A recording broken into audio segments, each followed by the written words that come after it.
I look very fancy? No.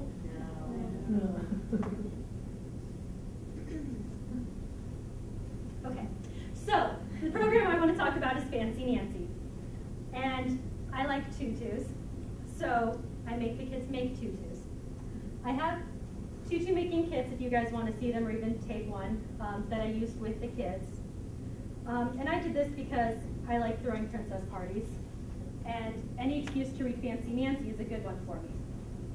This was a very simple program to put on, simply because all you need is a bunch of ribbon and some tulle.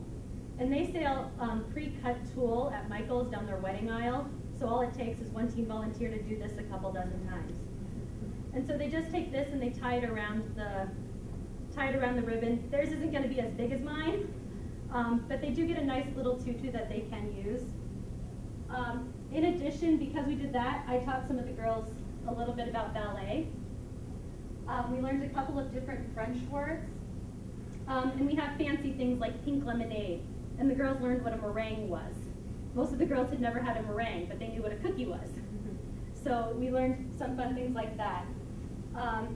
We got to do a couple of different things too. We had posture races where they had to walk across the room with a book on their head, and whoever could do it the fastest won. Trying to think of what else we did. The first time I did it, I've actually done this twice, and I'm reworking the program so I can use it for a princess tea party. But we've also made butterflies with just the foam butterflies you can buy at Michael's, and I gave them markers to have fun with those. We've also decorated colored Fancy Nancy pictures and done a fashion show where they get to walk around like models. So that's kind of a fun program, and it's really easy to put on, and especially because the girls like doing girly things, you can rework the program with, doing almost nothing. I mean, I did almost the same thing for the second program, and it took very little of my time to rework it, and I got the same girls, and they still enjoyed it. So that was a really fun program to do.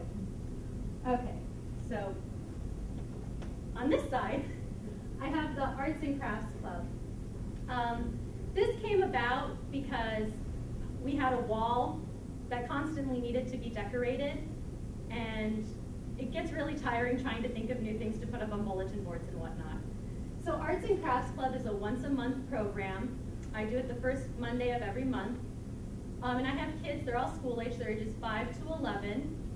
Come in and we just do arts and crafts. I normally read 1 or 2 stories to go along with it, or to kind of calm the kids down and get them into a look at me and focus mode.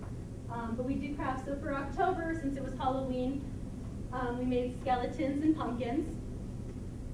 For Thanksgiving, I found out kids don't like finger paint. For some reason, they would not get dirty. But we made finger paint turkeys anyway. And then my favorite one so far is for Christmas, we made quilt squares. Each kid got their own quilt square with a whole bunch of leftover stickers and ribbon.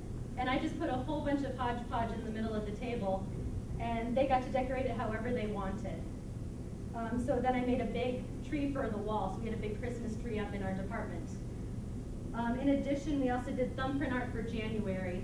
And right now, February's things are up. We did Valentine's Day and Mardi Gras. So I have Mardi Gras mask, and I put hearts in. Most of the time, I just throw whatever leftover craft stuff I have on the table and see what they can create. So it's really a nice program to get rid of whatever I have that's been bothering me. So if I have a whole bunch of stickers, I'll say, well, I'm obviously going to be doing something Cowboys. So it's really a nice program, and it costs virtually nothing. I have to, just make sure I have markers or paint. But the cost on this one is really low. So those are Arts and Crafts Club and Fancy Nancy.